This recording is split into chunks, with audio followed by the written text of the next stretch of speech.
Welcome to In-Depth TV. I'm George Flynn, your host, and we've got a topic for you today that I believe you're going to say in the beginning, that's not right. And then when we get through with it, you're going to say, that's the most correct thing I've ever heard in my life. So here we go. We're going to discuss with you about what you want. And most people say, if I say to you, what do you want? Most people say, well, I want to be happy, healthy, have a good life. But most people in the beginning, the first word they say is, I want to be happy. How do you be happy? They say, well, a lot of money will make me happy. They say, a lot of this will make me happy, a lot of cars, a lot of boats, a lot of airplanes, a lot of trips, That's what I'm getting at, but it's not the right answer. You want to be happy. Well, how do you do that? You know, so many of us go around carrying grudges, which robs us of happiness. Someone does something to us, and we hold on to it. We want to make sure that we don't forget it.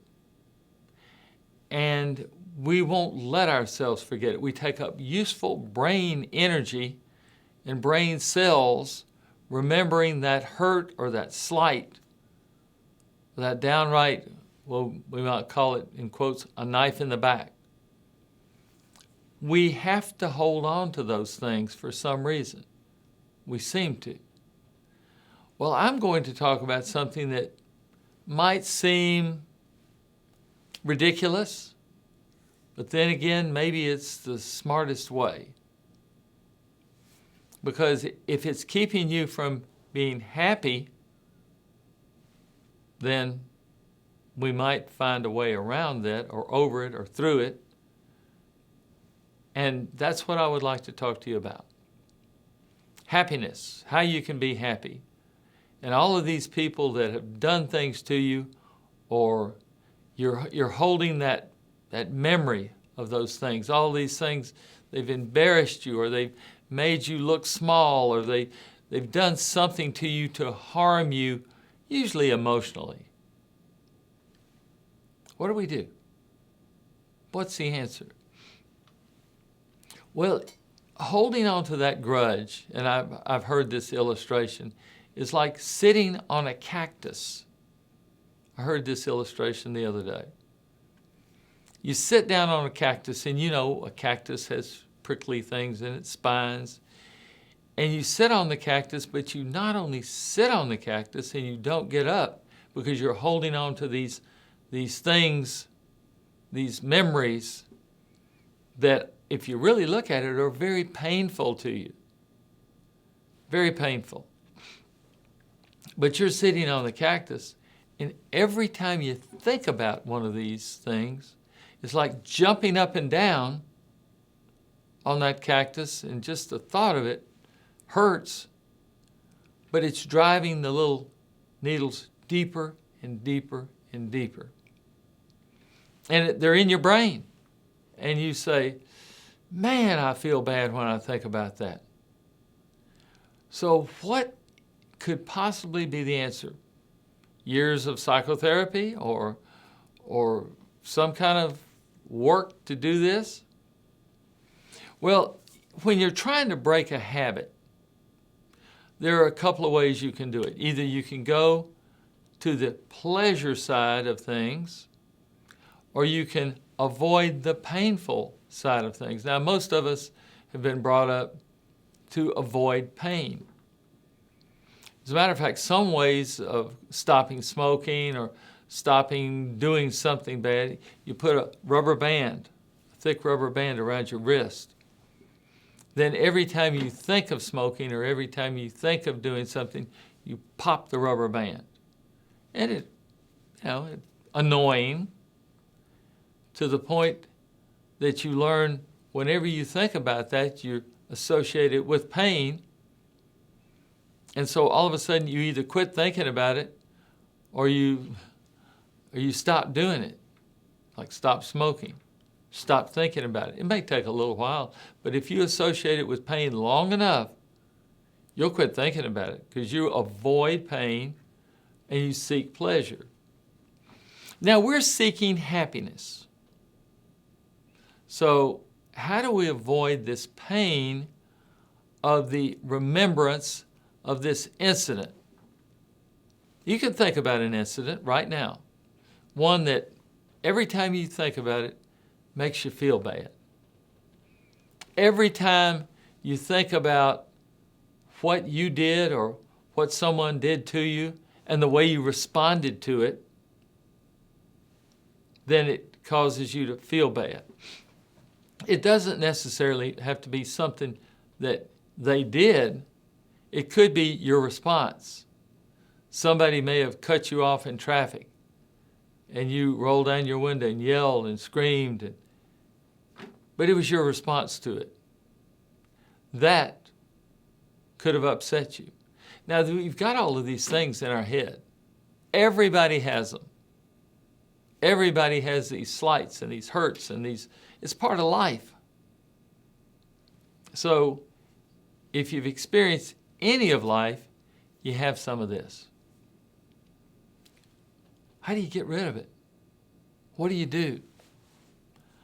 Well, here comes the fun part, and it's not as hard as you think it might be. Most people say, oh, that's going to be the hardest thing I've ever done. Well, it's really not when you look at it as what you're doing. The answer is forgiveness. Forgive the other person. Forgive the other institution. Forgive whatever it is that harmed you, that you perceive that harmed you. Forgive them. Just forgive them. Say, I'm no longer going to harbor that bad memory. Okay, most people say when I say forgive them, they say, well, I can't forgive them because I'm going to get even with them. Well, you might not get even with them, but you can forgive them. And now, is that for them? No. The forgiveness is for you. Look at it as a very self-preserving thing. For you, not for them. They might not even know you're alive. They might have forgotten it and not even remember doing it. And they might even not even know your name. They might care less. They might have not given you a second thought. And here you are, obsessing chronically. Sometimes it spikes and then it goes back down. But sometimes you obsess about these things, and it's not going to change them. It's not. And forgiving them is not going to change them. That's not the goal. That is not the goal. Let's keep that in mind. To change them is not the goal. It's like saying to them, if you go get fixed, go get therapy, go take the right medications or whatever, then I'll be better. And holding a grudge and wanting to get even is like drinking a glass of poison yourself, thinking you'll harm them, thinking they will die if you drink the glass of poison. And you're drinking that poison every day that you remember that hurt, that slight, that disrespect. What you should do in your own best interest, forget about their best interest. I hope I'm making that perfectly clear. You're not doing this for them. Say, well, they got away with it. They got away with harming me. No. They did whatever they did. Now, it's up to you to take care of who? You. You don't need to take care of them. You need to take care of you. You know, you take care of everyone else in life. You take care of kids, spouses, children, of daycares, and you take care of everyone, your parents, your grandkids. You take care of everyone else in life. How about this as a novel thing? How about spending a little time taking care of you? I said it, yes. Taking care of you. You spend all this time taking care of everything and everyone else, and every time somebody asks you to do something, you do it, and you might not like doing it, but you do it. Let's take a little time out. Take care of you. By taking care of you, what I'm suggesting is you take a little time to forgive all of these hurts that have stayed within you. Forgive them. And a lot of people say, well, I'll forgive them, but I won't forget. Well, that's exactly what I'm talking about.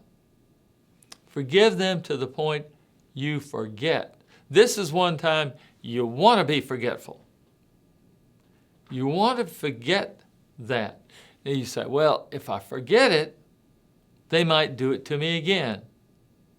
Well, make a decision to not be associated with that person or that group or that anything that has done these things to you. You say, well, I've known them all my life. I've done this, I've done that. It doesn't make any difference. If it's harming you, stop. Stop. Stop harming yourself.